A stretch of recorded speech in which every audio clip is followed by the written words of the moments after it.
Welcome to the Attention Deficit Disorder Expert Podcast Series by Attitude Magazine.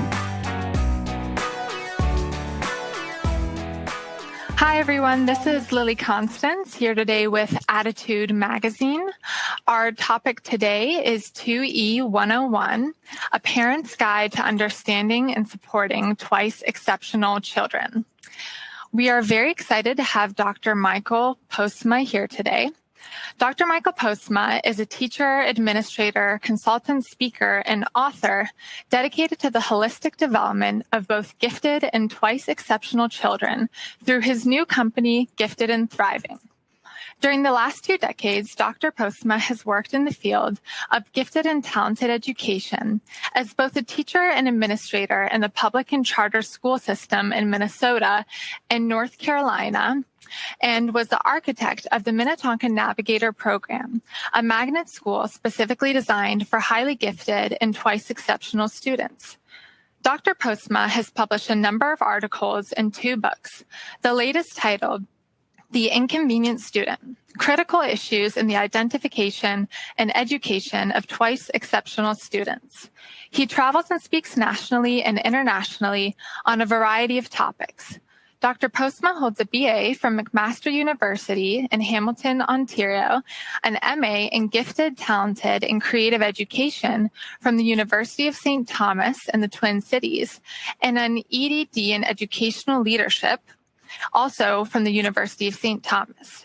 Dr. Michael Postma is also the former executive director of Supporting the Emotional Needs of Gifted, and currently director of programming for SENGS, a nonprofit organization dedicated to the social and emotional development of the gifted.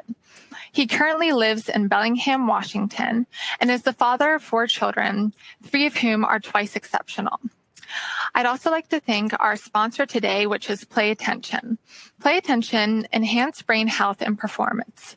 For over 25 years of Play Attention has been helping children and adults thrive and succeed. Our NASA-inspired technology and cognitive exercises improve executive function and self-regulation.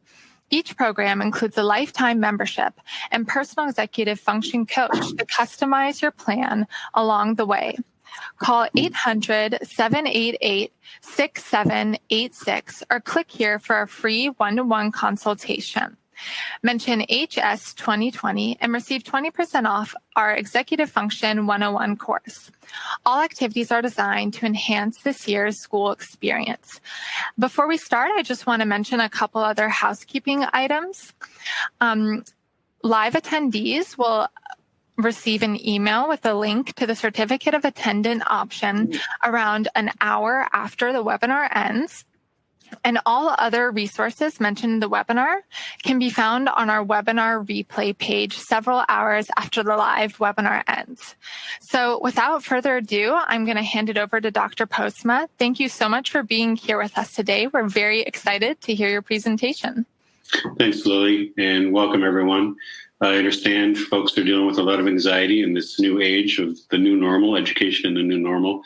And one of the biggest pieces of advice I would have for you is to just relax a little bit. First of all, look after yourself, look after your kids. And one of the things I always think about is when I'm working with in this type of situation that is stressful is really focus on what's really relevant, what is really important.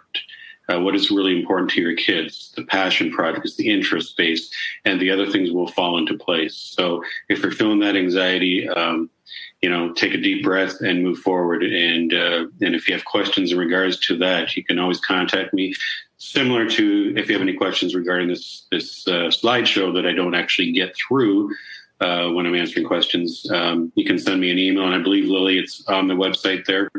But regardless, it's mpost97@gmail.com. So you can always send me a quick message. It takes me a little while because I tend to get quite a few emails. So be patient. But the bottom line for today, we are looking at twice exceptionality. And I've been working with twice exceptional kids for the last 20 plus years. And a unique individual for sure. And it just so happened that 3 of my kids that are still at home now also are twice exceptional. And one of them has Asperger's. One of them has just about everything you can think of. and the other one has real struggle with, anxiety. And so that's also been a real challenge for us. But the good news here is, and the thing I always talk to parents about, is hope. There is always hope. Probably 5-6 years ago, we were in the midst of it and really struggling to see if our kids would ever make it through. And they did. And they usually do. So rely on that. Keep that in your palm, in a sense, because they will get through. So a quick definition of twice exceptionality is two individuals evidence exceptional ability and disability at the exact same time, which results in a unique set of circumstances. Their exceptional ability may dominate hiding their disability. Their disability may dominate in hiding their ability. So it's a conundrum in a sense.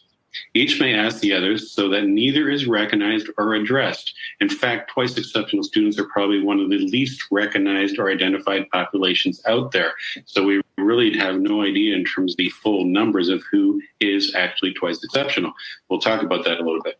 So twice exceptional students who may perform below or at above grade level require the following. First of all, special methods of identification using discrepancy models, which we'll talk about. Enriched educational opportunities that focus on their strengths, not their weaknesses.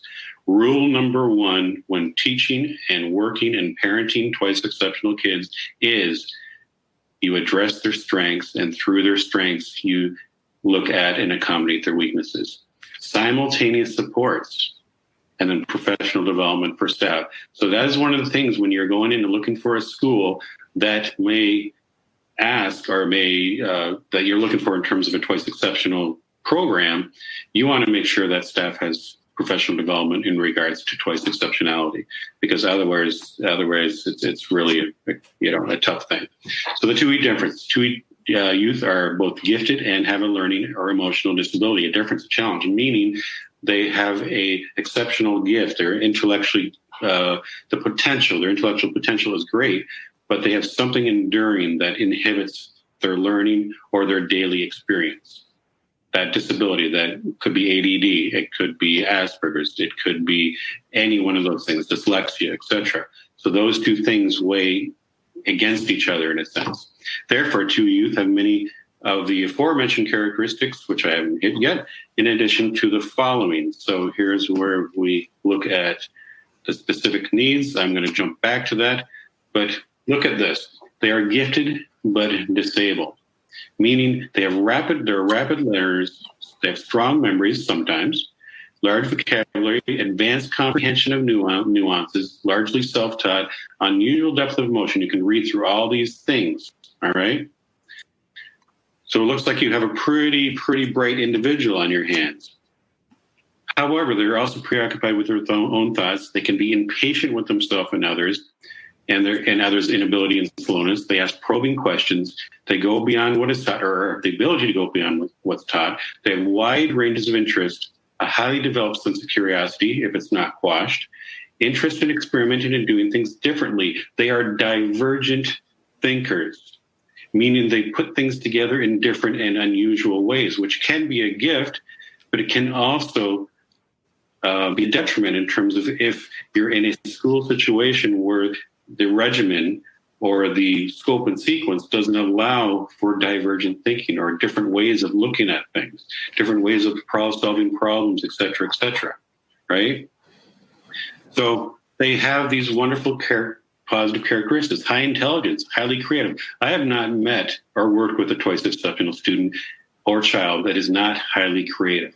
Part of the reason they're creative is because they're always finding their way, in a sense. They're solving problems to make life a little bit easier for them. They have varied interests, but intense interests. For those of you working with 2E children, you know they have intense interests. I always joked, because my son Sean, who is now 22, when he was 5-6 years old, we called him the dinosaur guy, because he literally had a PhD in dinosaurs, and that's all he talked about. Dinosaurs, right? But he knew everything there was to know about dinosaurs. Now, that didn't make him the star of the social group all the time, because it was an intense interest that he wanted to talk about constantly. They have problem-solving skills, a sophisticated sense of humor. This is another marked trait that I see in twice exceptional kids, is that sense of humor that is a little bit higher or more sophisticated than their peers, and a presence of overexcitabilities, which I will talk about in a little bit down the road here. Now, but it comes with some issues. Twice exceptional comes with issues because, number one, they have trouble socially interacting with others, especially those ASD kids that just don't have the mirror neurons and they really don't understand nuance in terms of behavior. ADD kids that can be easily distracted, etc., don't have the same skill set in terms of social interaction. So one of the things I preach is that when I'm working with teachers and working with schools is that we need to teach our gifted and twice exceptional students social skills, emotional regulation, the ability to be able to communicate with others. And we have to teach them that very early on.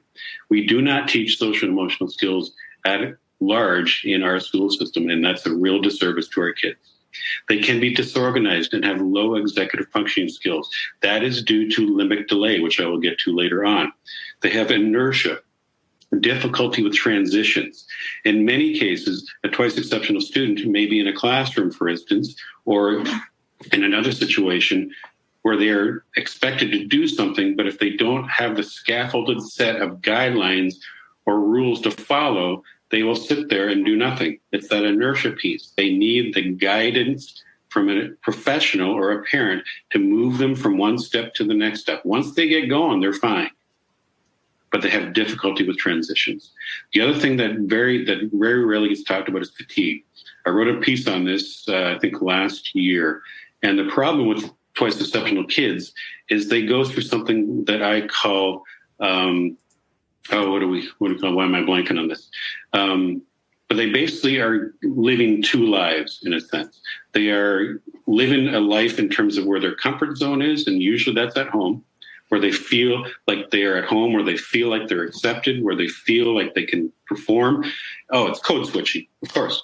So code switching. So they're code switching back and forth. And then they get into a situation where they don't feel like they're at home. They don't feel like they fit in. And generally that often ends up being the classroom because of the deficits that they have, right? So they're code switching back and forth and back and forth. And what that produces is fatigue. And you got to be careful and watch for fatigue in your twice exceptional kids. One of my sons, Alex, who's now 20 years old, had real struggles with fatigue because it was back and forth and back and forth. By the time he got home from school, he was exhausted and couldn't do his homework. He couldn't perform. He needed rest. All right. So the specific needs, this is the slide I skipped earlier, is this. What are we dealing with here? When we're dealing with twice exceptionality, we're dealing with kids that are gifted, that are have intellectual potential. And I'm not saying gifted in a sense of entitlement or elitism. I'm saying gifted as who they are, what they bring to the table, their nature versus nature genetic code in a sense. So they are gifted, but they have ADD. They have ADHD. They have Asperger's, which is now ASD, autism spectrum disorder, which the DMV got rid of a couple of years back, which I still don't understand or agree with, because I think Asperger's really defines a child that's high-functioning ASD. Dyslexia, sensory processing. We rarely talk about sensory processing, but it's a real issue with some of our 2E kids, where they are overwhelmed by their senses, by light, by sound, by noise, et cetera, et cetera. Auditory processing deficits, meaning they're hearing things in a different way, or they're not registering what is being told to them in a sense that it makes sense to their brain in a sense. Dysgraphia, right? Oppositional defiant disorder, OCD, and plenty of other disorders. So if any of these and your children have a prevalence of any of these things, plus they're highly intelligent, they would be labeled as a twice exceptional child. Now, the issue with twice exceptional children is this, is that they tend to perform at an average level in the classroom. They look average. They don't look like they have a deficit. They don't look like they have an intellectual gift, right? Because the one is overshadowing the other, and vice versa in a sense. So this is why it's so difficult to find these kids, to identify these kids. So what do we typically see with twice exceptional kids? We see children performing below average because their weakness can overpower their strengths. When you have ADD and you're having distractibility issues, how is it that you can concentrate on what the teacher's telling you to do? How do you concentrate on mundane tasks? One of the things I see with processing speed in twice exceptional kids, it tends to be lower. And it doesn't mean they're not processing information. It means that they're easily distracted. We call that slow cognitive tempo. So we see that in our twice exceptional kids. So therefore, when we're performing average and they're trying to be identified either for special education or for gifted programs, they are missed because they're performing below, but not low enough to be identified and not high enough to perform well on assessments. So the child performs average, meeting grade level expectations. The strengths and weaknesses tend to cancel each other out. And how many kids do you know that are twice exceptional that really want to stand out in the classroom? They don't. They don't want to be recognized. They don't want to appear different. They want to fit in a sense. And so they will camouflage their abilities and camouflage their weaknesses. So in many cases, once again, they are not identified, and neither the gift nor the disability is accommodated for. And the child struggles through school. And generally, that can lead to all kinds of other issues: anxiety, stress, depression, underachievement, non-production, you name it. Child performs high average, strength overpowers weakness. That, again, these are the three things that we see generally when we're working with twice exceptional kids. All right, let me move forward here. So what do we do? So the first thing we do as a parent, and many of our parents also can be teachers as well. So what do? We stop and we reflect on what the child is or isn't. And you can do this early. With our son, Sean, it was pretty obvious early on that there was something different about him.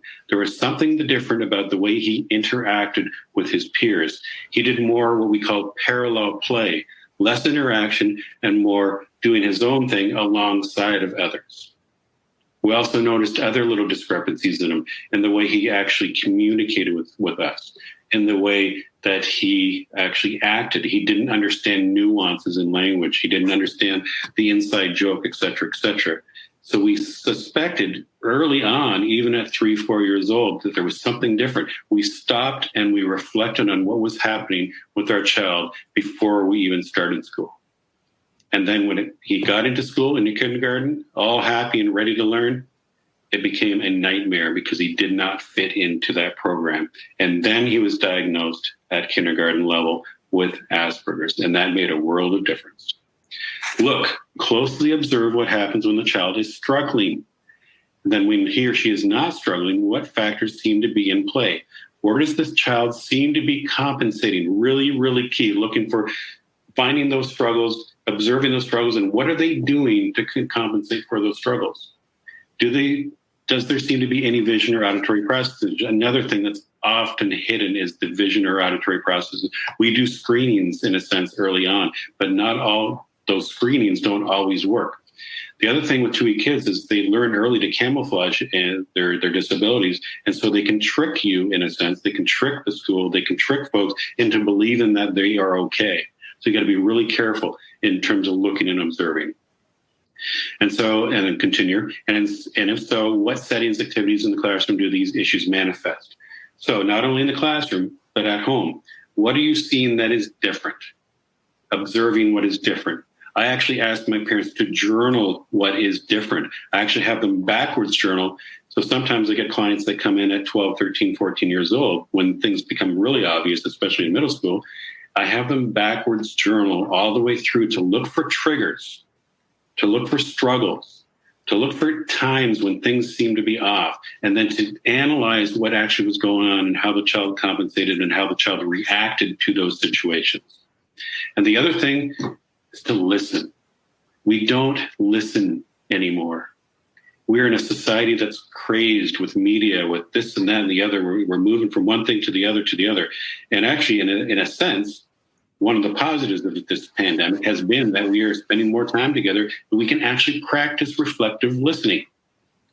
right? And I'm not saying that the pandemic is a good thing. Don't get me wrong here, but it has allowed us to spend a little more time with our kids. So listen to what your children have to say about what they're doing. Listen to a young child may require interpretation, but they may not have all the words to be able to explain what is going on, but you need to listen. You need to listen, reflect. A lot of times as parents, and I am very guilty of the same thing, when my child was struggling, I was quick to jump in with advice. I was quick to jump in and tell them, okay, you need to try this, try this, try this. Oh, you need to do this, you need to do this. And when I was that age, et cetera, et cetera. But I didn't spend good enough time reflective listening to what they are truly feeling or hearing or saying. The other thing I'm encouraging parents to do is develop word walls. We do this because twice exceptional children have real depth of intensity and a real depth of emotion, but they struggle with something called limbic delay. And with limbic delay affects word processing, language development, executive functioning, all kinds of things. We're going to get to that in a little bit. But when you develop a word wall, you take different words and you do a series of walls in terms of antonyms and synonyms and what does that word mean? And you give the child a vocabulary of expression so that they can access the depth of emotion, they can access the intensity of feeling, and then be able to tell you what is actually going on inside. Like it says here, they may not have all the words, but we can teach them the vocabulary of sensory input. We can teach them the vocabulary of feelings and how to express feelings. And that is so important in terms of the communication piece, especially with 2E kids that don't always communicate properly. We need to understand what they're doing, how they're doing, and how they are addressing the issues that are surrounding them on a daily basis. All right, moving on. Now let's move to identification. Like I said, this is a quick overview. We are basically scratching the surface in terms of twice exceptionality. But in terms of identification, if you suspect something is going on with your child, you need to find the right intellectual assessment. You generally start off with something like a WISC or a Stanford or something that's intellectual. Then when you do that, you look for, and number 3 here, discrepancy scores between the highs and the lows. So, for instance, within a WISC 5, there are 5 sections, right? There is vocabulary, VC, comprehension. There's fluid reasoning. There's working memory. There is processing speed, and I'm blanking. And there's I'm blanking on the last one. But the bottom line is you're looking at the gaps between them. In many cases with 2E kids, you'll see real high highs and real low lows.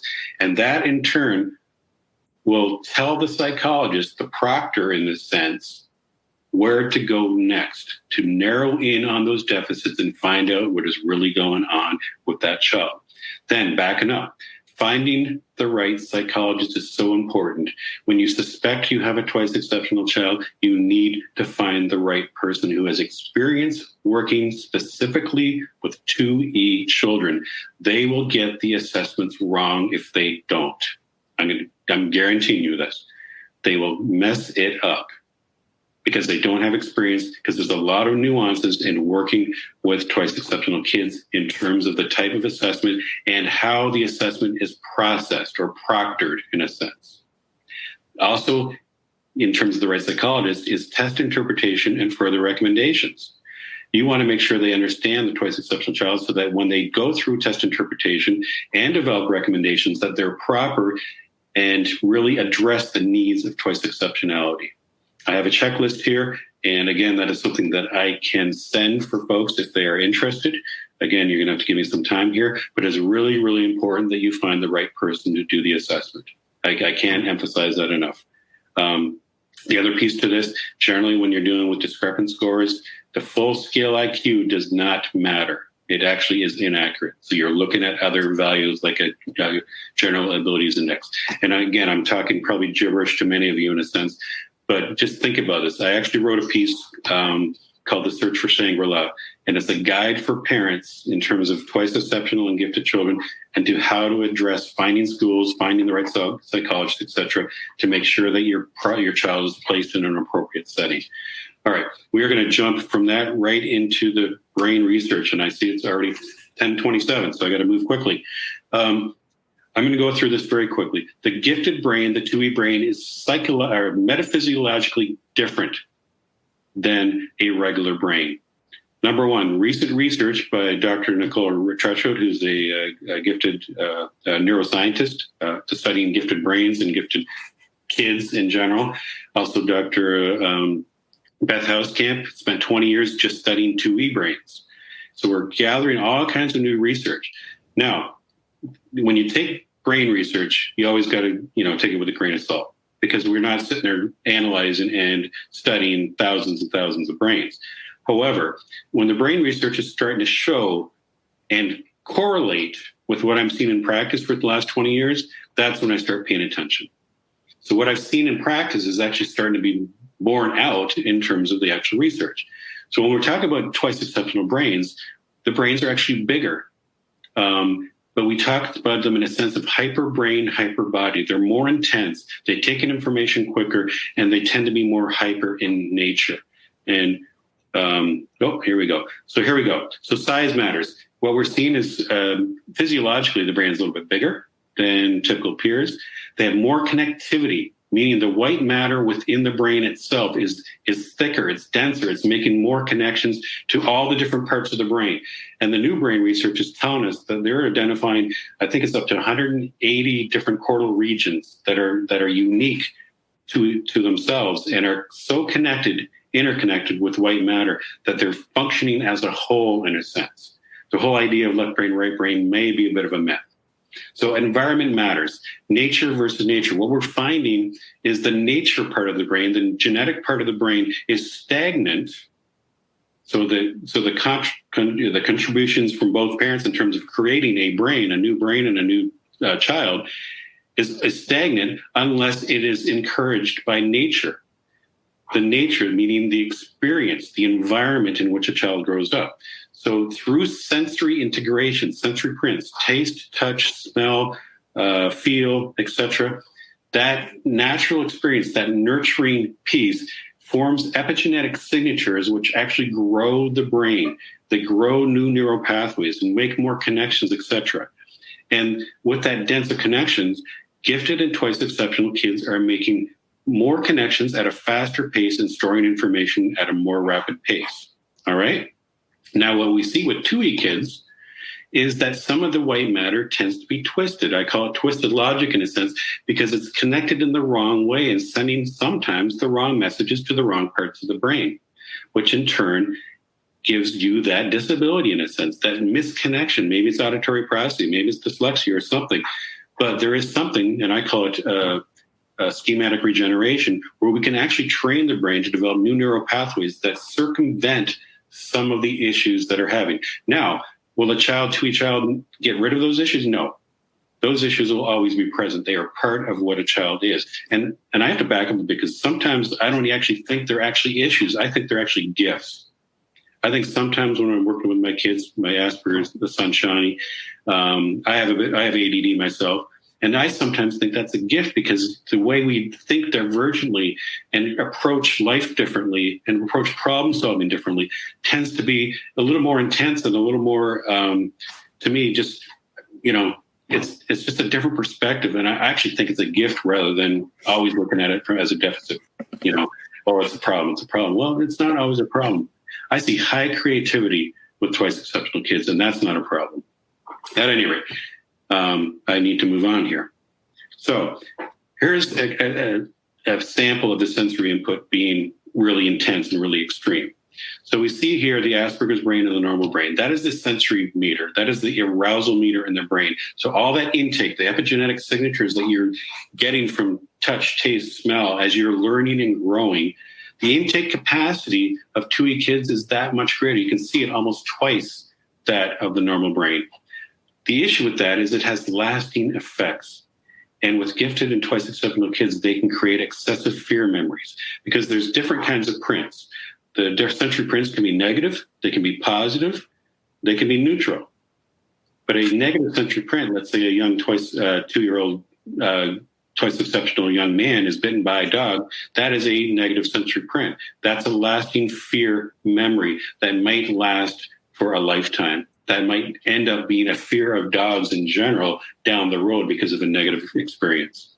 All right.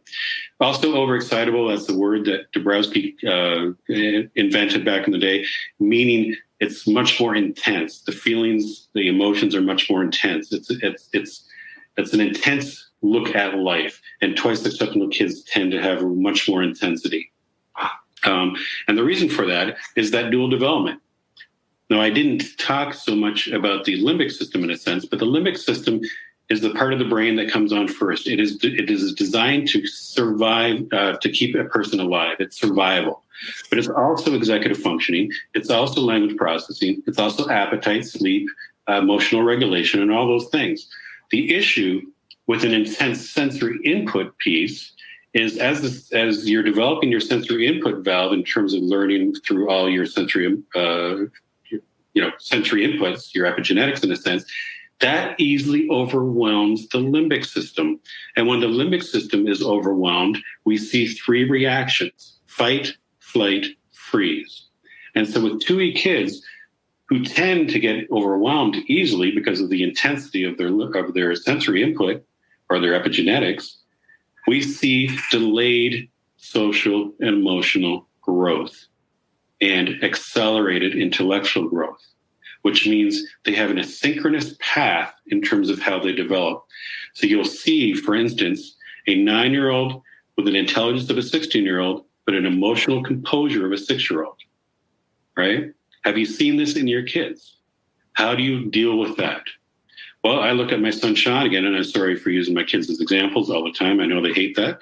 But Sean is 22 years old. He thinks like a 30-year-old, but he is emotionally, socially, and emotionally probably 16, 17.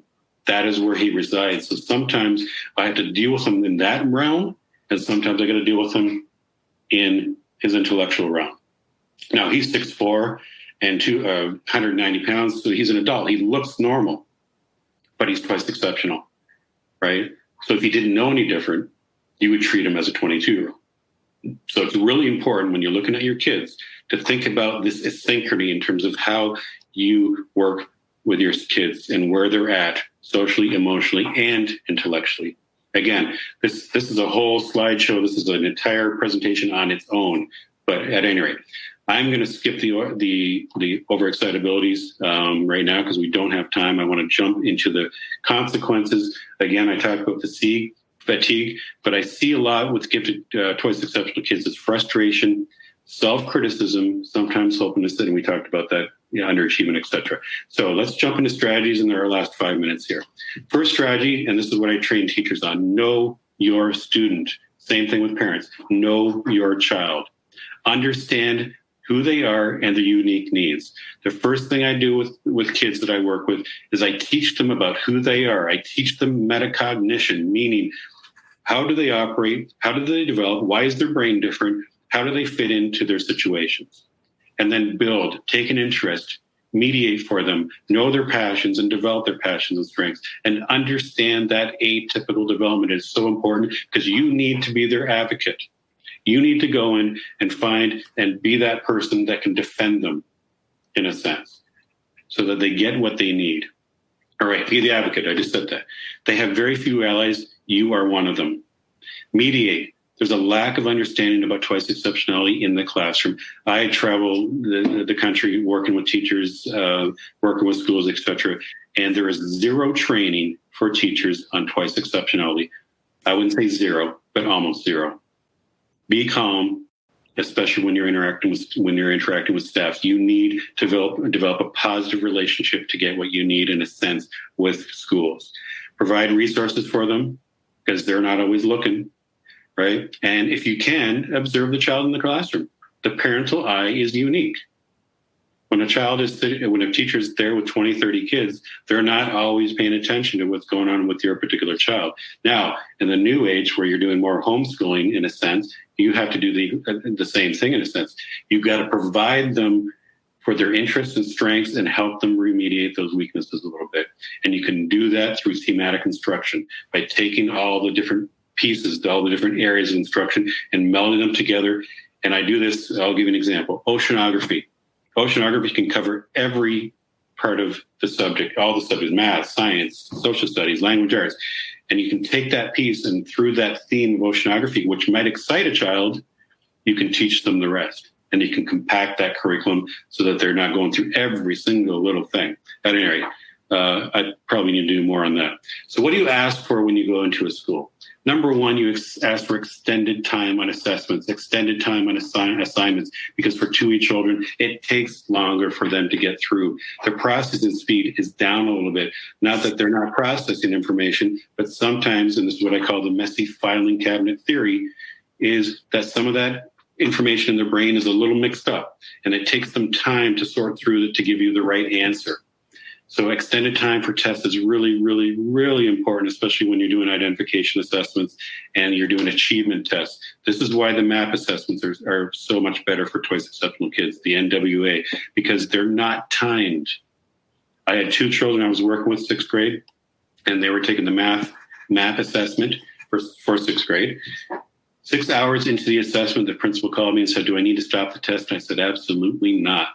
Let them go." 7.5 hours it took them to get to the test. But guess what?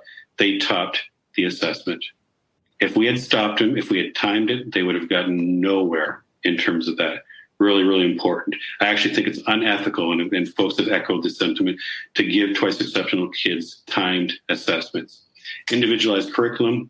Make sure you're asking for pre-assessments. Right? Are they doing diagnostic assessment before they start a unit so they know where your child knows and is able to do before they start teaching? Curriculum compacting. If they already know the material, why are you going to reteach it? Right? So ask about that. Ask about assistive technology. It can do wonders for our 2E kids. And then, of course, multimedia resources. All right. So asking or advocacy, it looks like this. And I know we've covered this. Listening, caring, and empathy.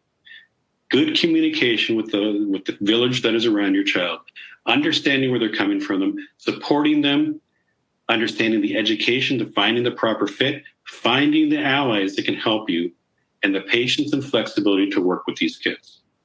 All right, teaching social emotional intelligence, and I'm running out of time here, so I'm going to whip through these.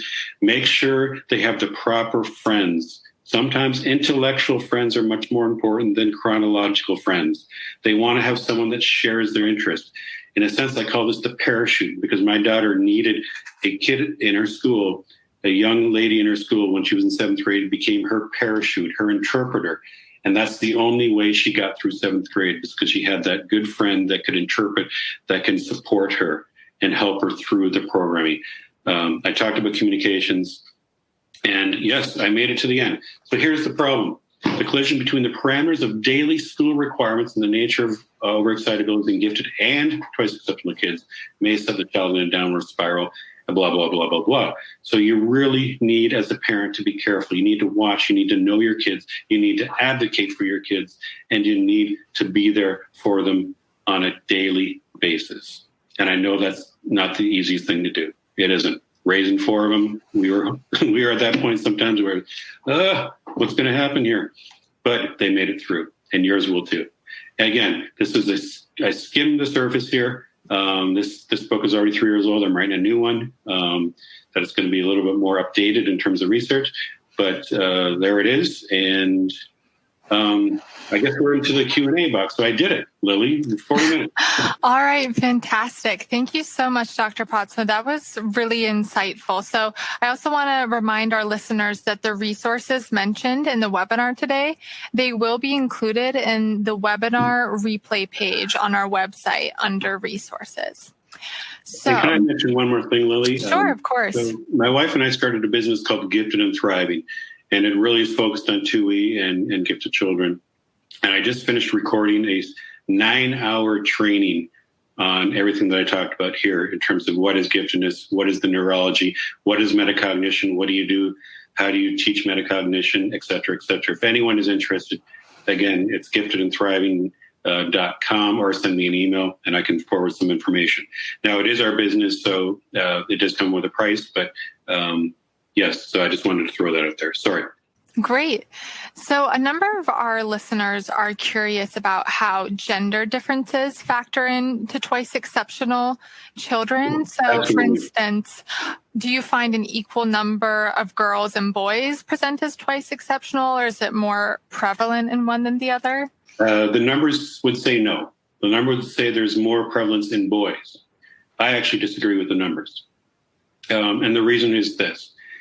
And I hate to be stereotyping here, but when boys deal with dissonance and they deal with emotional, struggling with emotional regulation, they tend to be more active in their response, the fight flight mentality. Whereas I find with girls is because they don't want to stand out as much. They're not as willing to stand out. They tend to internalize. They tend to shut down. And they tend to go quieter in a sense. And so I actually think the numbers are a little more even, but we're not identifying as many girls as we are boys because of the reactions. You don't identify someone in your classroom if they're not acting out. And if they appear average in terms of performance, why would you look any further? You got all kinds of other stuff going on, right? Whereas the boys can tend to be a little bit more physical, a little bit more reactive in nature, especially young boys, right? When you're doing, and sometimes you know this being an ADD magazine, that young boys tend to be very busy. And sometimes often it is misinterpreted as ADD. And that's been a real issue. The same thing can be true in terms of twice exceptional. So yes, there are gender differences I see. Now, again, I'm stereotyping here. I've actually seen girls act out just like boys act out. But in general, what I see is they tend to be more withdrawn. They tend to go more internal than external. Okay, got it. So listeners are also wondering how you find the right professional to diagnose twice exceptional. Well, I mentioned the one article, and there's questions actually in the article that you actually ask the person. So the first step when you're finding any psychologist is, will they spend time with your child beforehand, getting to know your child? That's the first clue to me. Because if they aren't, they're in it for the bucks. And, we all have to support ourselves. Yes, yes, yes. But when you're dealing with psychology and you're dealing with the identification procedure, with 2E kids and with gifted kids, they need to build a trust relationship before they will perform on an assessment, right? They need to know who that person is.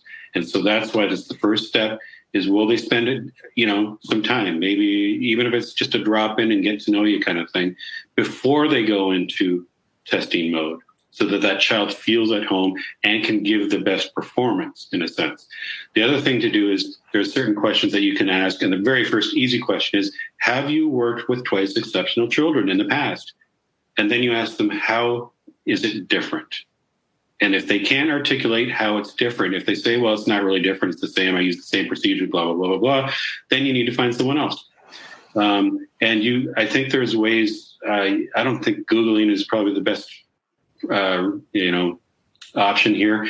The Sang website, sanggifted.org, actually has a list of mental health providers. Most of those folks actually have experience working with twice exceptional kids. So that would be my first step. And then the other piece would be to find a community of parents that are also working with twice exceptional kids and ask them, what have you done? Who have you used? Do you trust them? How did it work out? And you can tell right off pretty quickly if those folks have had experience. Okay, got it. So a lot of parents are wondering how they can be the best advocate for their twice exceptional child. So what could be, some ways to communicate with teachers about your twice exceptional child, or also accommodations that you should try to pursue? Well, they're actually in the slideshow. There are some of the accommodations, and those are fairly basic. But to be the best advocate is, number one, you're not the drone or helicopter parent. Helicopter parenting and drone parenting, which is the new term, actually is detrimental to mental health of your child. And they become more reliant, and they're unable to get out of that little box that you've put them in a sense. So to be the best advocate is, number one, understand who they are. So this is where you really need to understand neuroatypical development and how they're wired, how their brain is wired, what their limitations are, what's going on inside, how do they react to life, in a sense, how do they react to different situations.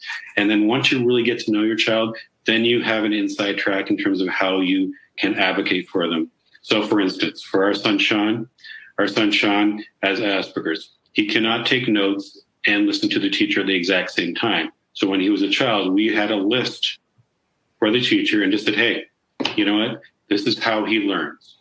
If you're doing a whatever, talking to the class, the whole class lesson, you need to provide him a copy of notes because he's not going to be able to do both at the same time. So that's one example. So it really is about getting to know your child, how they learn, and then journaling, in a sense, how they learn, and then bringing that in a positive way to the classroom, not into, hey, you need to do this, but hey, here's some of the areas that my child struggles in. We believe he's twice exceptional. And if you have evidence of that, for instance, some type of assessment, that's great. If you don't, you still know your child best, especially early on. So when our daughter Amanda, who's highly gifted, but ADD, Asperger's, anxiety disorder, across the board. She's a highly gifted artist now because that's her thing. So we would go to the school and literally 2 to 3 weeks ahead of time, sit down with the teacher and just talk through Amanda's needs. And one of the things that Amanda had was she was fairly nonverbal. That doesn't mean she didn't talk, just means her communication style was really low and really hard to get things out of her. But she expressed herself through her artwork. And so that was one of the ways that she could communicate with others is through her artwork. So that was one of the strategies, is that look at some of her artwork.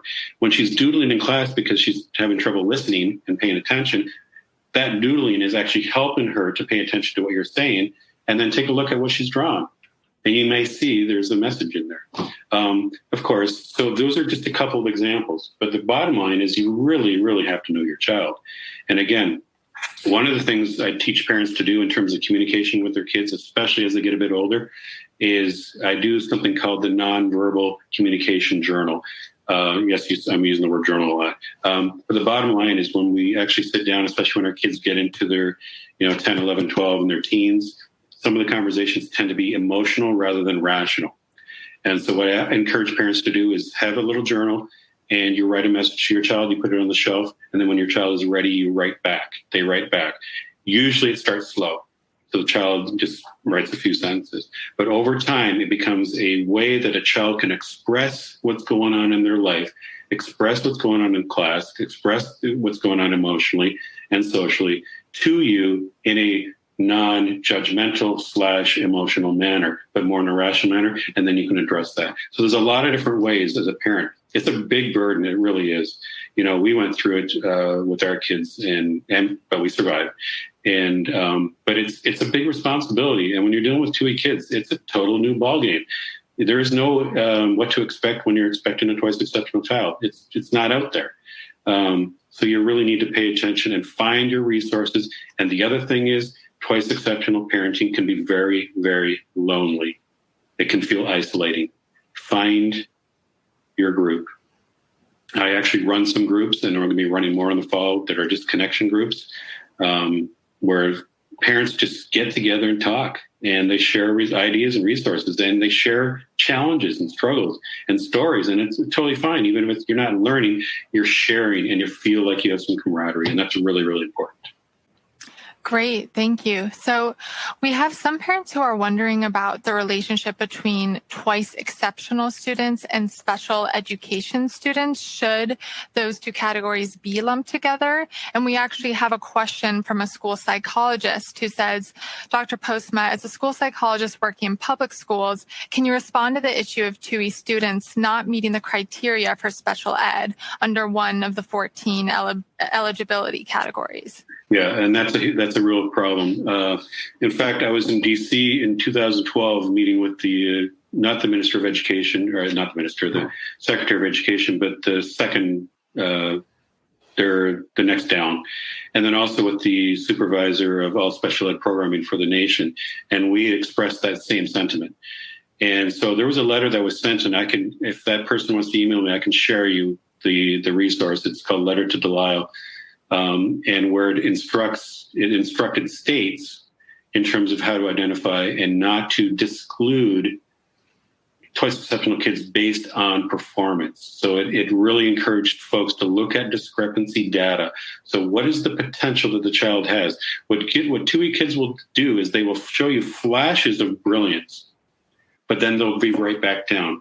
They'll be highly inconsistent with their work, right? So they're not this typical poster child for either AD or for gifted programs or for special ed programs, because they don't meet the standard. They don't meet the criteria, and yet they need the support. They need the accommodations.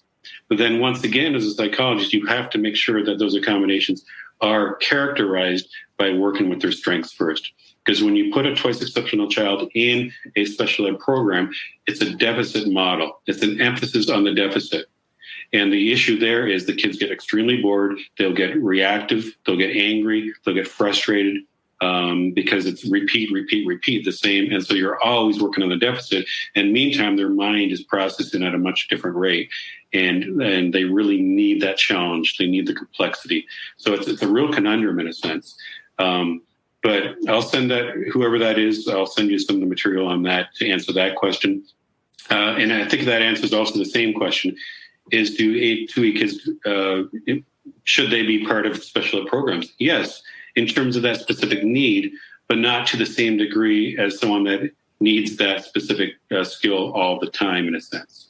So it's the same thing. We need to accommodate those kids in terms of what the deficit is. You need to work on the dyslexia, for instance, but you need to work on the dyslexia while you're challenging that child's intellectual ability. So it's a different approach to special needs. And if the child is subject to just, the deficit model, in a sense, of constantly going over and over and remedia, they are going to really sink.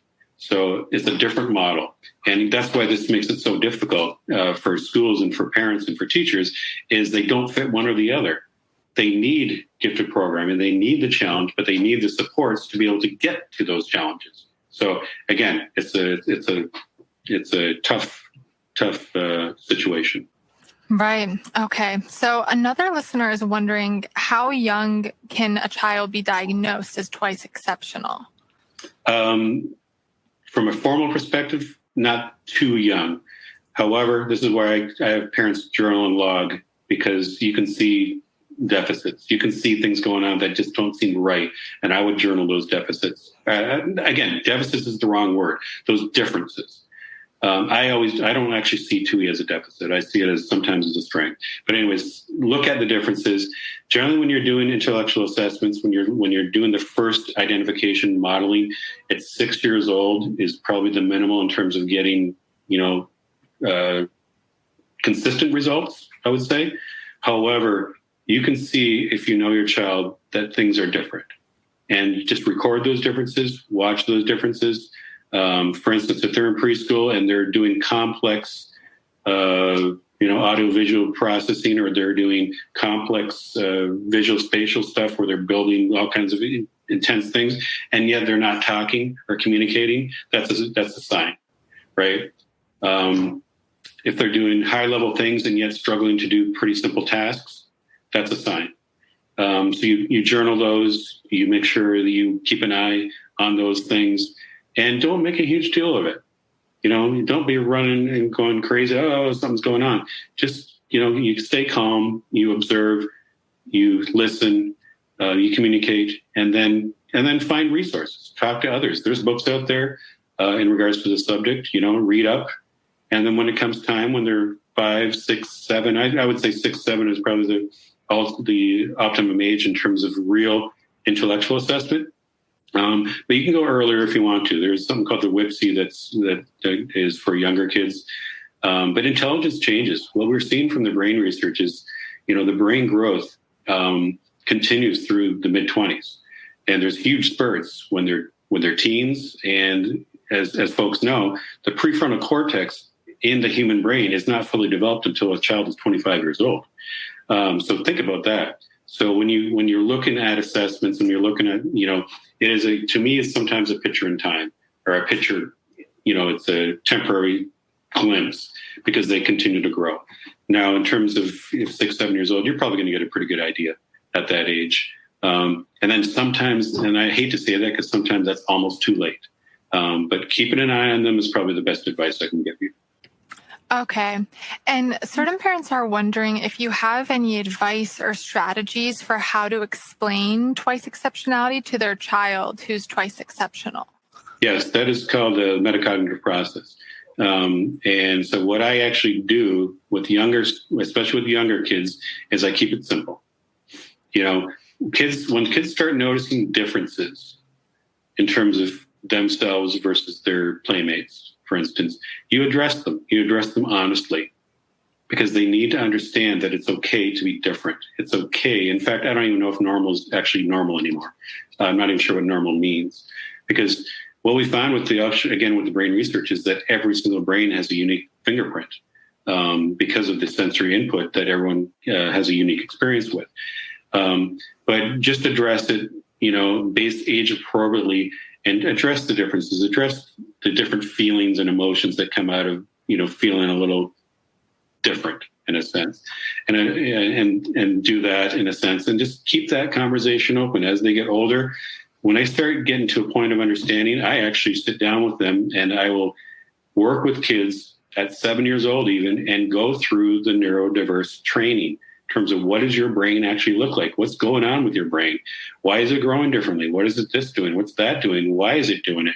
And why is that not weird in a sense? Why it is normal to be you? And that's developing a metacognitive process of understanding how I think, the process of thinking about how I think in a sense. So you're developing a schema in a sense of self. And you can do that slowly, but once they get into 6, 7, because they have a high intelligence, in a sense, they start to figure that stuff out, but they have to know that it's okay. They have to know that they're special in a sense, just like any other kid is special. I hope that explains it in a sense. But yeah, I actually go through the entire, how the brain grows and operates, and then what metacognition is, and how do you develop metacognition, et cetera, et cetera. What do you do when you encounter problems? I encourage parents to teach failure in safe places so that the kid, develops resiliency, et cetera, et cetera. I teach executive functioning skills pretty early on, all those different things that help them navigate life. Okay, interesting. So we do have a number of parents who are also wondering what they should kind of expect their twice exceptional children to really struggle with during distance learning, but are also equally as curious if sort of this homeschooling environment could potentially be more positive for twice exceptional kids, especially if they're often overlooked as average by their school systems. Yes. Actually, there's a pretty large homeschool movement going on right now that is partly twice exceptional, because in many cases, parents have gotten to the point where, the school's not doing it, and we need to basically do it ourselves. So that's a twofold question. Number one, when you're in the new dynamic of, online schooling, I know a lot of TUI kids that really can't do online schooling. It's a different ball game. It's my son's school have gone online now for his college, and he's taken a semester off because it doesn't work for him. He needs that personal interaction.